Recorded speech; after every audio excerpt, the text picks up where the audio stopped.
Samatano. Hello everyone, greetings everyone.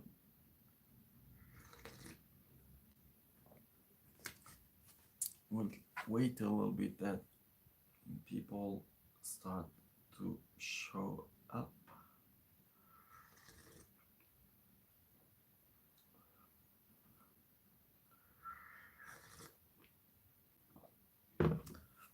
Maybe one song. Sirhet bar.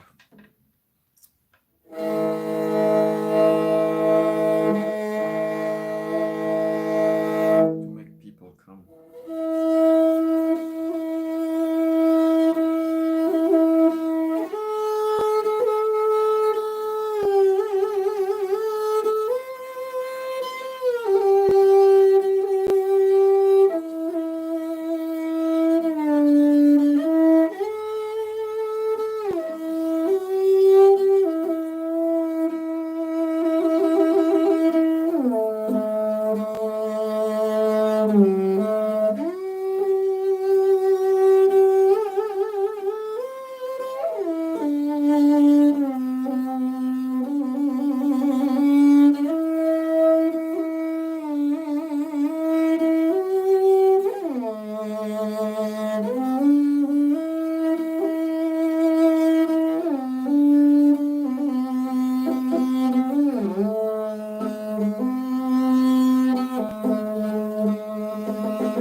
So that was Sirhet bar.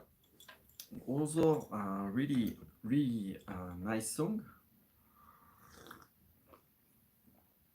So seems today people are taking a bit of time to join compared to the other week. Anyway, I really hope that you had a great week, that everything is doing great, that your work or whatever you're doing is super good. So first, maybe I can talk a little bit of a question that was asked in the Discord kind of this past week. So that was actually about the horse galloping rhythm, which we talked a little bit about last week. And there are some things that kind of need to be assimilated and understood before getting too fast in this kind of rhythm, the staccato, the spiccato, and this kind of rhythm. So I thought that maybe I can start this live by just talking a little bit about it. Again, it's actually already detailed in the first ancestral course from 7 years ago. It's also talked about in the Into the Murder kind of show. It's also explained in super detailed manner in the course on the website, but still it seems that people don't really pay attention to it. So maybe that can be nice to talk about it a little bit in this live. So I will just change the view a little bit so you can see the bowing a little bit better. Okay. So basically, the horse galloping rhythm, which we talked about last time, was something like that.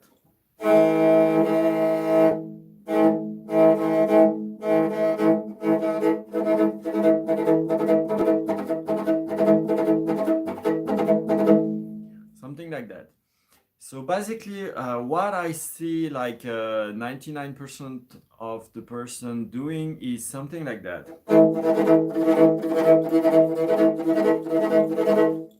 So basically, the upper part of the body is crazy stiff. The shoulder is kind of locked. The elbow is also kind of locked. The wrist is like 200% locked. And the end is super grippy, super tense on the bow. So where is this actually coming from? Hello, Meister. Thanks for joining. I hope you're doing great. So basically, where is this full half of the body tension coming from? Basically, it's the wish to go fast when the body did not really assimilate or learn or got the right movement to go that fast. So basically the idea is that actually to go fast with the bowing of the Morin, it's not really about the movement of the shoulder, the arm, the end and everything. It's kind of using the bounciness of the bow actually. So it's actually the bow that is working a lot and not really the body. So of course the arm, the end, the fingers and everything is kind of controlling how the bow will go, but the idea is really to use the inertia, the flexibility, the I don't know, the bounciness of the bow to do this kind of stuff. Oh.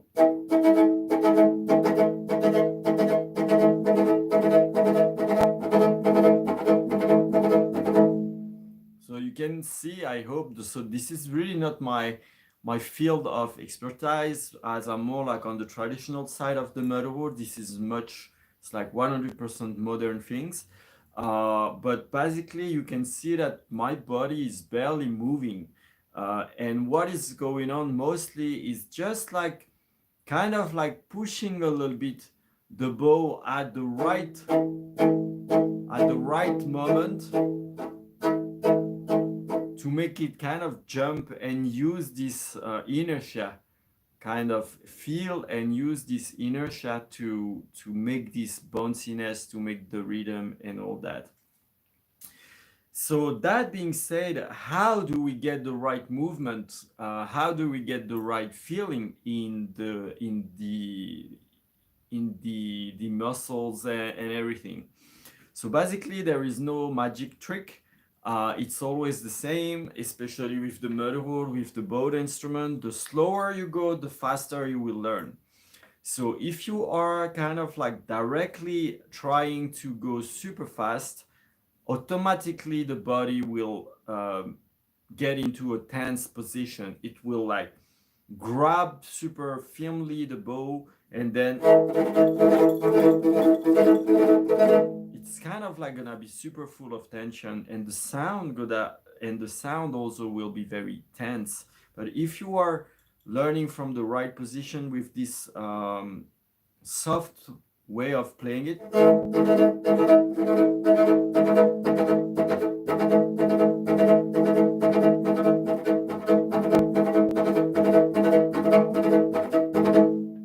it's gonna grip better on the string, gonna grip better for the sound and all that.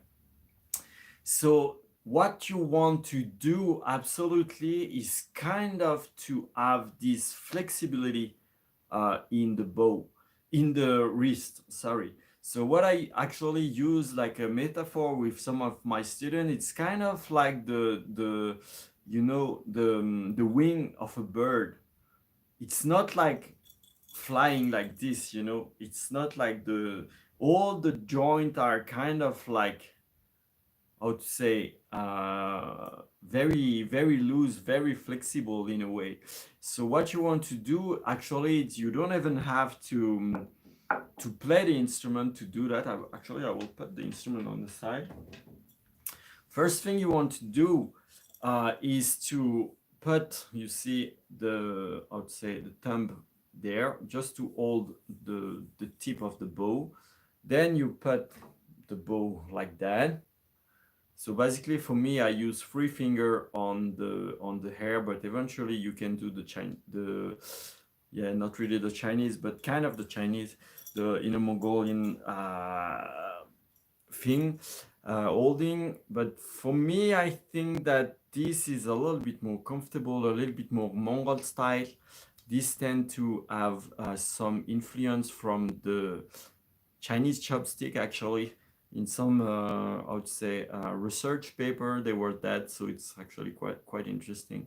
And this came from Inner Mongolia first, so maybe, I don't know. Anyway, that's a little bit off topic.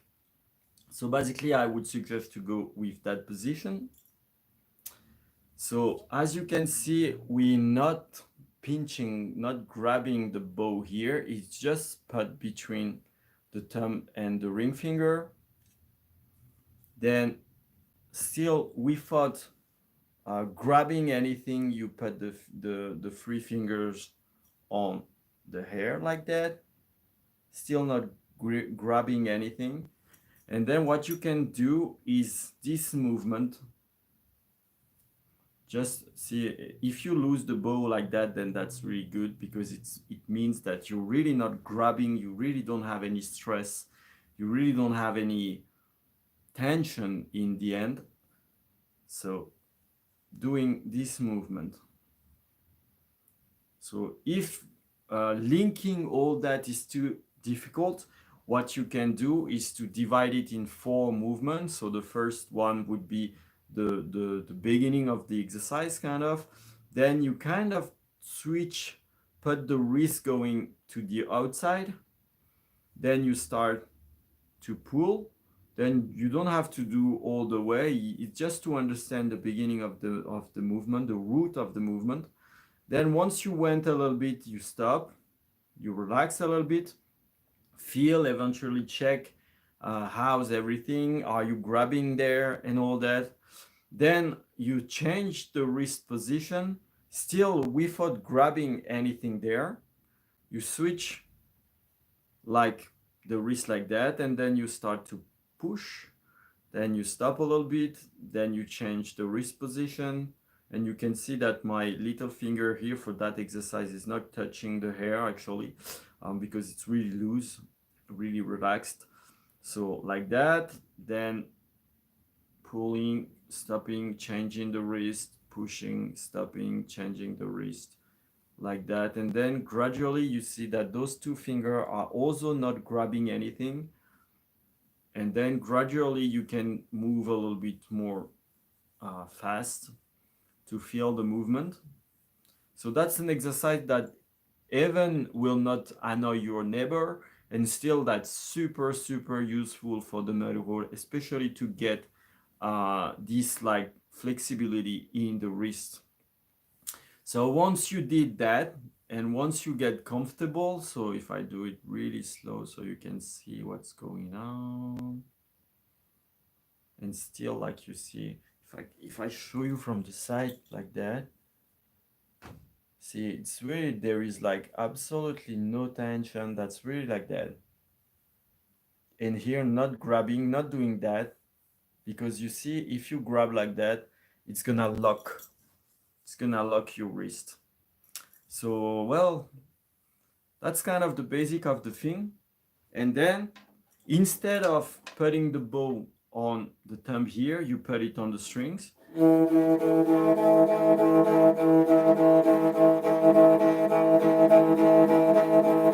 And that's the same idea. So this movement is really like super essential, especially when you want to play fast rhythm, because if you are locked, first, it's not gonna sound that good, and you will be super tired. You won't be able to play this super fast rhythm like for 3, 4, 5, 6, 7 minutes, depending on the piece. There are some, for example, Tumenact, this movement or Jatlamhar or this kind of piece, those pieces kind of last for like 2 minutes, and the rhythm is kind of like not stopping for 2 minutes, and it's actually going crescendo faster in the end. So you really need to be relaxed so you still have the stamina and the strength to keep going for like a 1, 2, 3, 4 minutes, and even like going faster and faster and faster as you're going.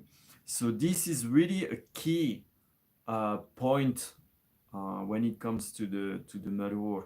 And actually that's kind of a key. If you watch any bowed instrument player, if you watch their end, they're all doing this kind of like very loose wrist, because that's really relaxing, that gives the best sound, and it's also allowed to kind of smooth up a little bit the connection between the pull and the push, and the pull and the push, kind of like helping to have almost no stop, to kind of keep the same sound like between the push and the pull and so on.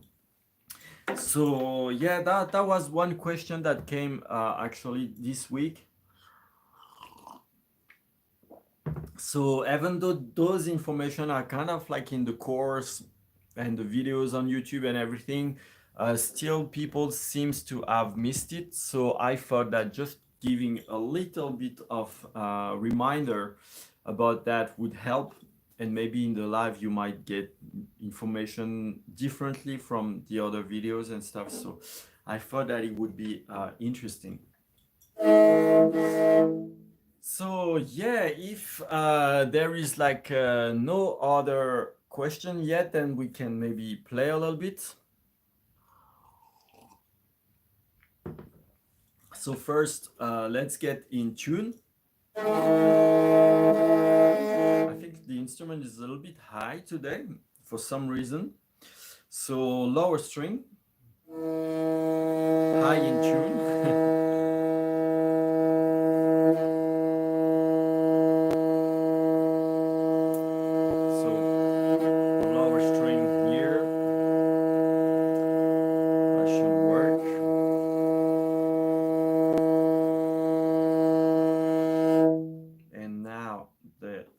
String.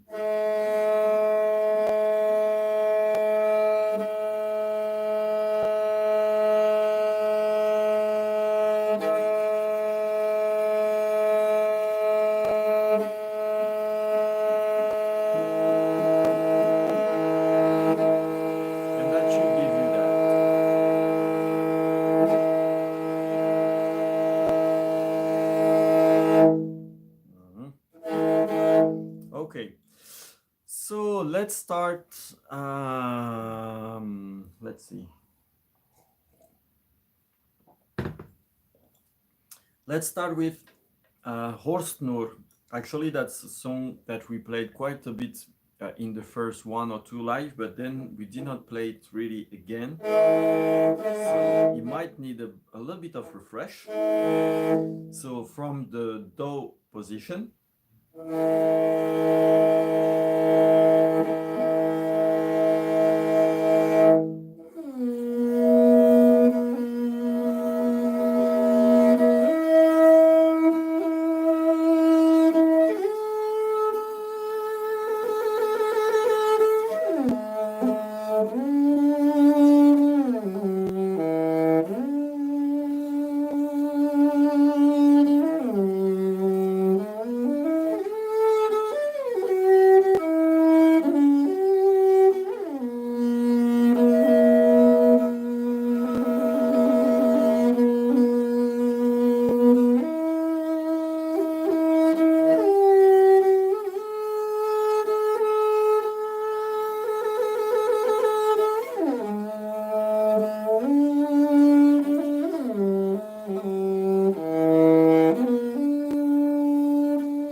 So that was Horstnur, pretty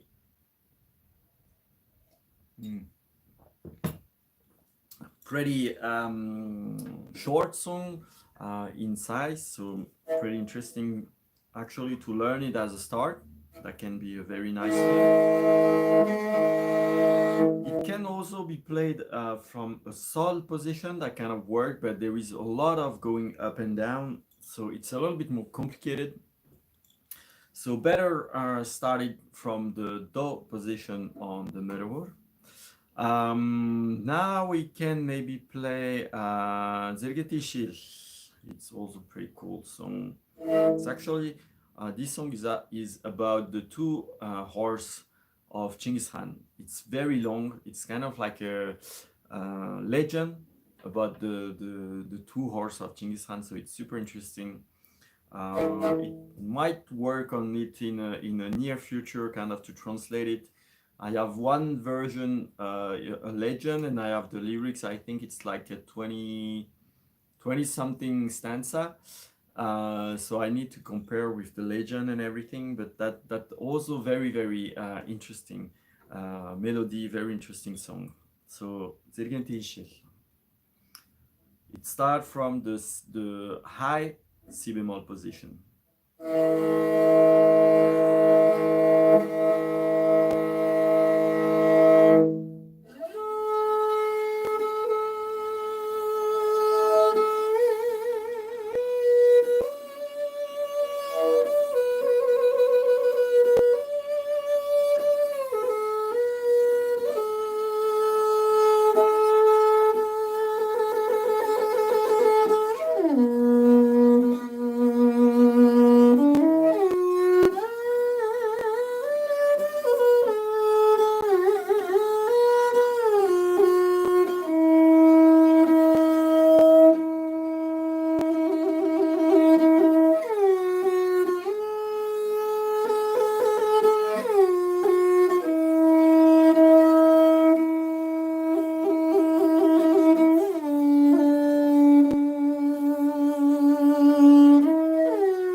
The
last time.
So really nice song. A lot of little details that are super interesting.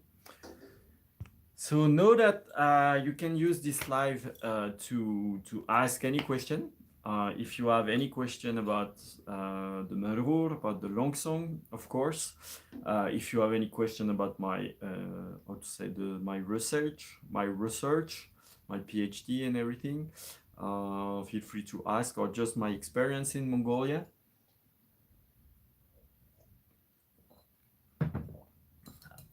As I've been here for like 10 years, I might have information for you that might be interesting or valuable, especially if you want to come here. So really feel free to use this live to ask anything related to the Merhur, the long song, to Mongolia, to the culture. Definitely feel free. I'm super pleased if I can help you and answer. And if you are watching this live in replay, well, you can use the comment and ask in the comment or anything. Always welcome.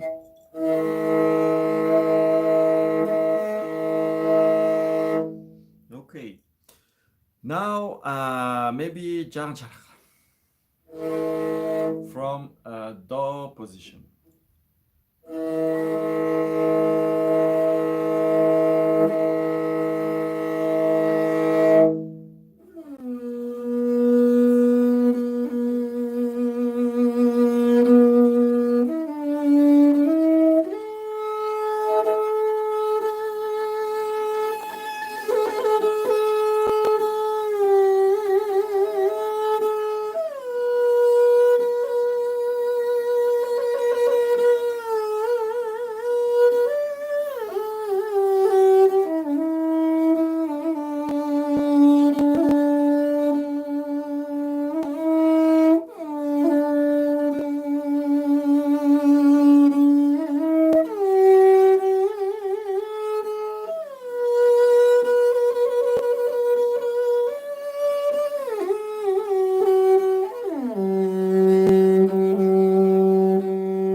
So that was Jaran Sharak.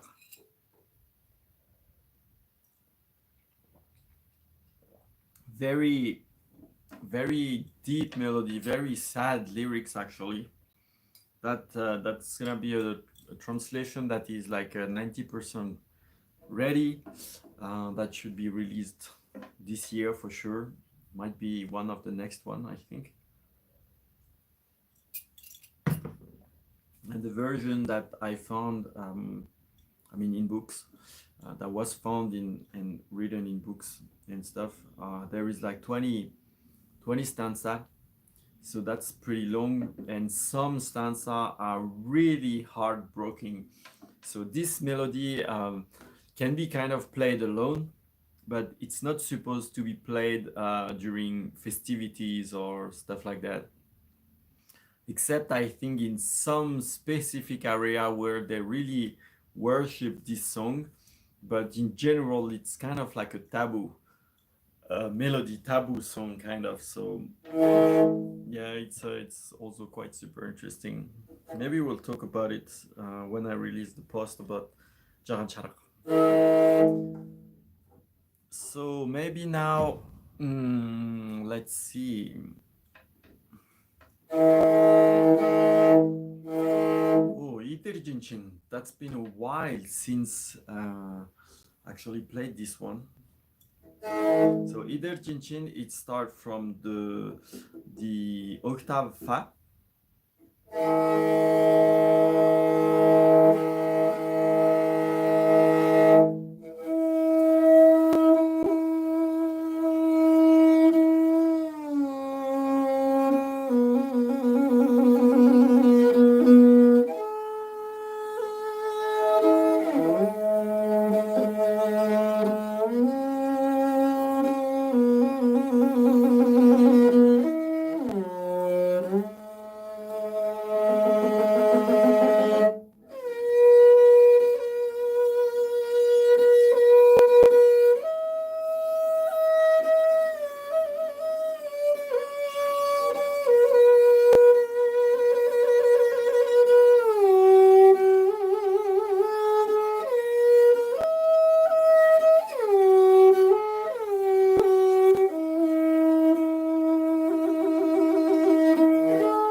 That's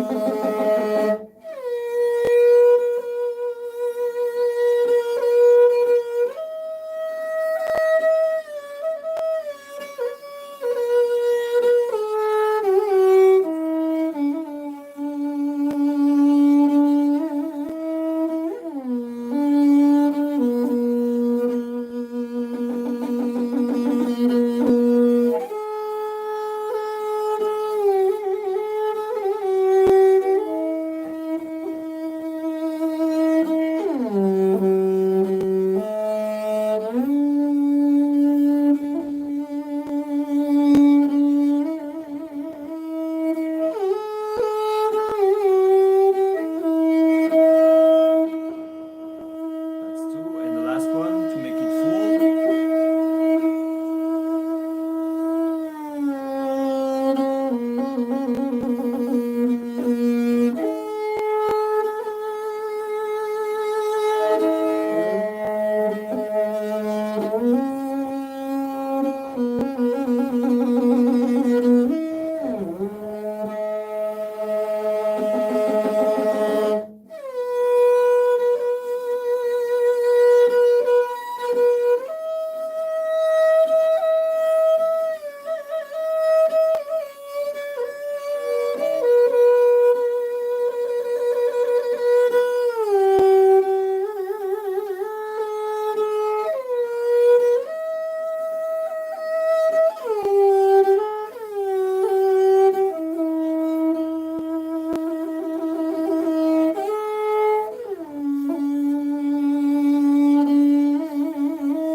So that was Idir Jinshin.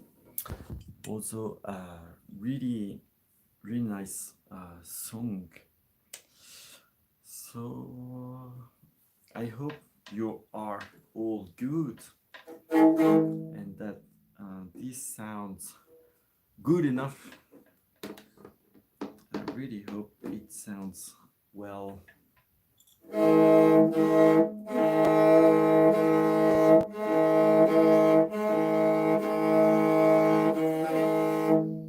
Let's do one Irtensaskona. So two melodies, just one stanza. So it starts with the Fa position, the empty string, empty lower string.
One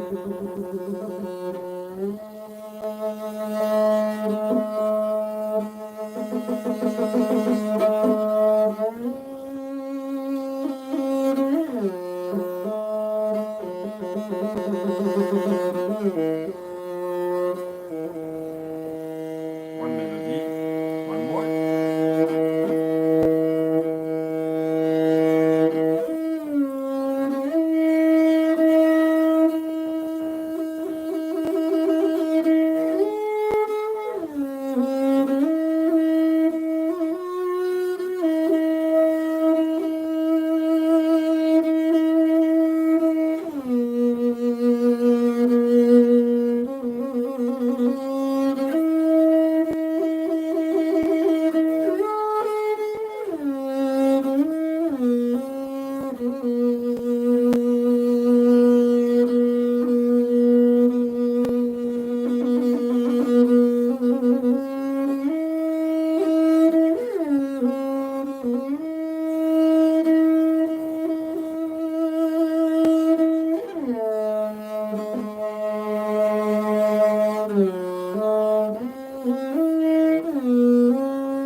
So that was Irtin Saskondak.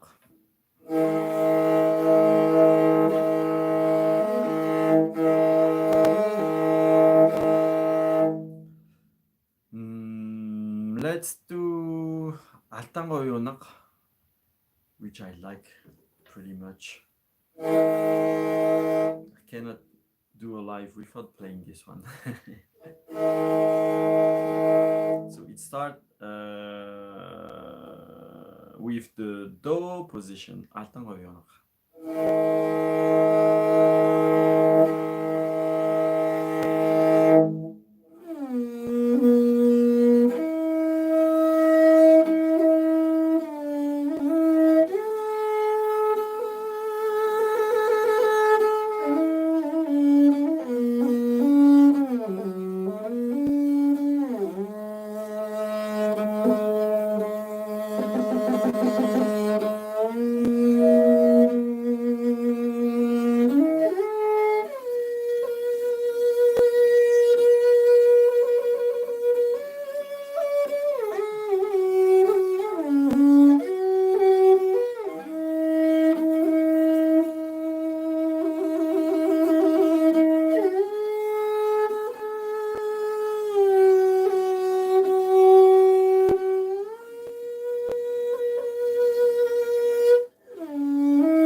That was Atango Yonak, a piece that has quite a bit of acrobatics, so it's quite interesting to play from a left-handing point of view. The left hand does quite a bit of acrobatics, so it's quite interesting. Okay, so I think that maybe we can get to the end, maybe one or two more songs, as it seems there is not too many questions today. People seems a little bit sleepy. Maybe I am the one being sleepy. I don't know. So maybe Textan Roussel, and then maybe Hore Magne, which is one song that I'm kind of getting into learning at the moment. So first Textan Roussel from the si bemol position on the instrument.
So that was Tekshtam Roussel with some little trickery there and there. Kind of tried some things because usually I sing it, but this time I just played. So I wanted to try some things with the high notes and some decoration and stuff. So I might have been a little bit out of the main melody at some point, but yeah, that was a little bit to try and experiment one or two things, sorry. So maybe play actually Asari Undur because it's been a while. So, and that will be the ending kind of song of this live. So Asarin Undur, which start with the Re position, Re or what is, I think, D on the Merhur. So, actually for Asarin Undur, I will tune down a little bit.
So that was Asere Undur. Actually, changing the tuning might have not been a good idea because I actually got the wolf note in few part, so that was a little bit uncomfortable to play. So I should have tuned a little bit higher or a little bit lower to avoid the wolf note. Anyway, that was still pretty cool, I think. So well, that's it for today. I think if you guys don't have any question or anything, so basically little update as usual for the upcoming things and what's going on and all that. So the post of Adam Guidadle, actually we finished the full translation of the English this week. It was Wednesday. So I've been working on transcripting the melody, kind of like the ekshik, the karaoke version, kind of. So I started that. We wrote the Mongol Bichik version as well. So I started to put all that on the website. So basically I need to finish this karaoke thing, kind of like the what we call the ekshik tumult, like the singing transcription, kind of, and make the French version, and that will be out. So I might be able to manage that tomorrow, because I think tomorrow I don't have class, so I might be able to stay home and work on that. So this post should be definitely in the next few days, as it's like there is now, it's just to translate to the French, do a little few things, and put the rest that is not yet on the website. So it should be only a matter of days. So this Odlam Guidate, I'm really glad with that post, with that translation, because the lyrics of the song are amazing, super deep, even though it's very few words, only six stanza, but the lyrics are super deep. That was very tricky to translate, actually, because there is a lot of intricate meanings. A lot of words kind of have multiple meanings and all that. So there is a lot of things going on. So that was a little bit tricky to translate, but I think the translation is pretty fine and pretty cool. And there is a bunch of explanation also that should help you get the real deepness, I would say, of the philosophy behind the song. So that should be something that should come like in the next few days. For now, the translation is really finished. We put the final period on the translation, so now that's for real. I was quite enthusiastic last 2 weeks. I thought I would be much easier, but there was like 4 sentences. The first 2 lines, the last 2 lines actually really took us a lot of time, much more than expected. So yeah, that happens sometimes. So now this post is really on the go of being released. So just like putting on the website, basically. Just And actually, the video that we have for this song is also was collected by a very great Urtindo researcher, M. Darstag. So he was on the field in the countryside, took a video of a great singer in the countryside, really amazing voice, really authentic, really like the real soul of the long song. So that's also really a post that I really cherish a lot, and I'm really impassioned to release it and share it with you. So it's gonna be really in a few days, within in a few days. So that's a first news. Then for the next song, I'm not sure yet which one it will be. I mean the next post. Thing is about the Mongol language course. So thanks to your feedback on Discord, like I had a little bit of an interrogation on how to structure the lesson for the language. Should I follow the model lesson structure in terms of price and payment and subscription or not and stuff? So I had really, I'm so grateful for the feedback, because now I really know what you want and where and how to do it. So that's a really great thing. And also the structure of the lesson itself, how to put the content and everything. The feedback was really valuable. So I actually am working on the template design of the Mongol Bichik, the Mongol script version. I had the idea to make it similar to how it was made in what we call Sotar. So it's kind of like the priest, or the how we say kind of the book version of the Mongols in very ancient times. So it was super wide with some decoration on the side and all that, little ornament and things. So I'm kind of like working on the template of that. So that's a template that will follow all the language course. So now it's gonna take a little bit of time to design that. But then it's gonna be very easy later to just transcript and put them all in the website, on the website, in the course. So it's gonna really give like this feeling of old manuscript, kind of, because back then, of course, it was written by hand with the bamboo, or to say bamboo pen, kind of, or wood, or it depends, like, you know, this, like, how we call that, the pen that has the oblique, kind of like yeah, oblique pen, actually. I think it's something like that. So that was kind of like calligraphy written by hand, like that, with the decoration painted and all that. So working on this little design. So the first chapter, the Cyrillic, is like normally done. I need to do a little bit of a triple and quadruple check with 1 and 2 teacher, just to be sure that we are not missing things and that everything is correct. Then adjust the translation into English and French.